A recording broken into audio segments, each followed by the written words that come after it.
reviewing for our final that you grabbed on the way in. You have to remember these words, so we're reviewing this real quick. My conditional if-then statement is, if I study for the final, then I will pass my final, okay? So, do y'all remember what do we do with this sentence for a converse? Okay, we switch the order. Very good. I'm going to take I will pass my final and study for the final and switch them. That's what a converse does to a sentence. So,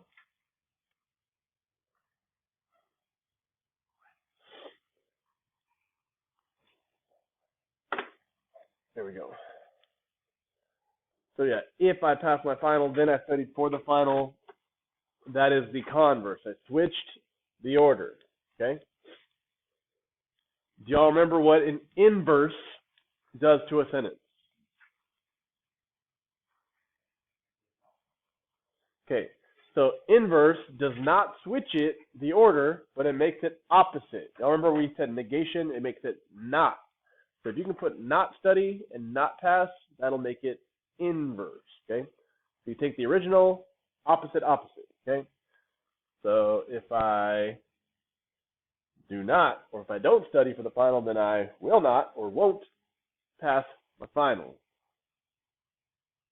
I hope you see the difference. One switches the order, one stays the same order, but is opposite. It's not.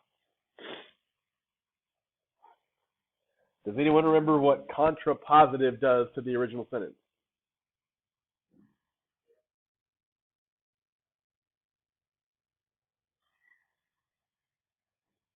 Contrapositive does both, okay? Contrapositive switches the order and puts nots, okay?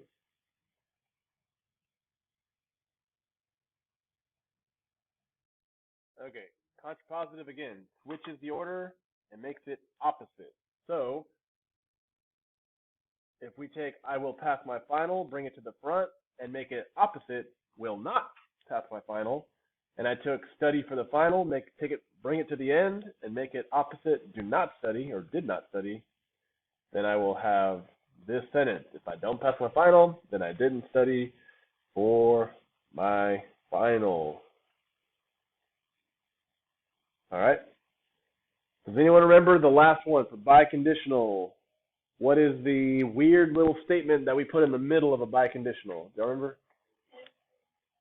If and only if. Yeah.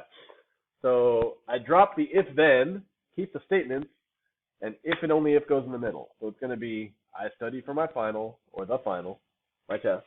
If and only if I pass my test. Okay. And I realized that I was switching out test and final, but same idea. Okay. So, it's all good. It's all good. All right. So that's your warm up. Okay, make sure you have that down. You know, after tomorrow's warm up, easy 100, turn it in. What you're doing today is starting to work on that review. We have a review to work on for. You don't have to do it in one day. Okay, you have more than one day to do your review because we have our test next week. We have today, tomorrow, and Monday for review.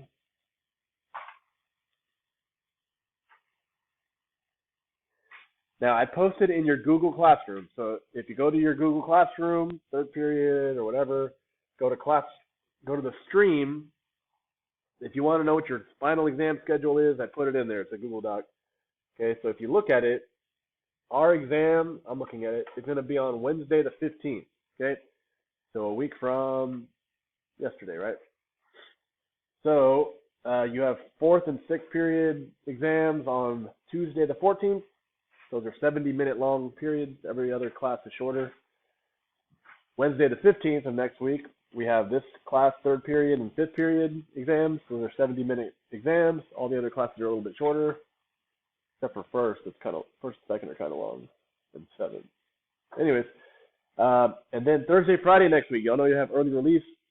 You get out at 1:30 or 1:20. Buses leave at 1:30. So on Thursday of next week, a week from today, it's first and seventh period exams, and then next Friday it's second and eighth period exams. You do not go to all your class periods, so check the little schedule on your Google Classroom. What's up? Lunch period for the exam. I'm assuming you go to that lunch for that time. Yeah. A long lunch, I guess. I don't know. So, it's a good question. Okay, so what you want to work on today? The review, or if you're missing work, if you need to get up to passing, you still got time to do that, okay? Because we have plenty of days to review, 3 days to review, so you might as well get your grade up now. So go ahead and work on that.